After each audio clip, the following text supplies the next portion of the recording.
आज UP no curfew, no दंगा। UP में सब और चंगा। नो कर्फ्यू, नो दंगा, यूपी में सब चंगा।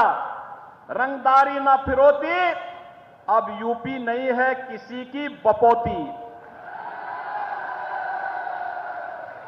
माफिया अपराधी हो गए अतीत, सुरक्षा खुशहाली रोजगार का अब बना है प्रतीक। और इसलिए भाइयों बहनों, अब उत्तर प्रदेश कर्फ्यू नहीं, कावड़ यात्रा की तैयारी के लिए उत्साह के साथ आगे बढ़ता है। अब उपद्रव नहीं, उत्साह हमारी पहचान है।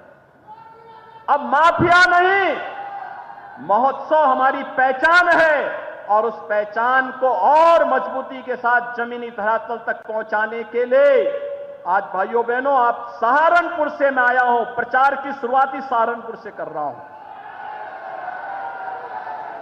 मां शाकंभरी का आशीर्वाद मिले, माता बाला सुंदरी की कृपा हम पर बरसती रहे, चारों ओर खुशहाली रहे, हर व्यक्ति सुरक्षित रहे। और इस दिश से आप सबसे अपील करने के लिए मैं आया हूं।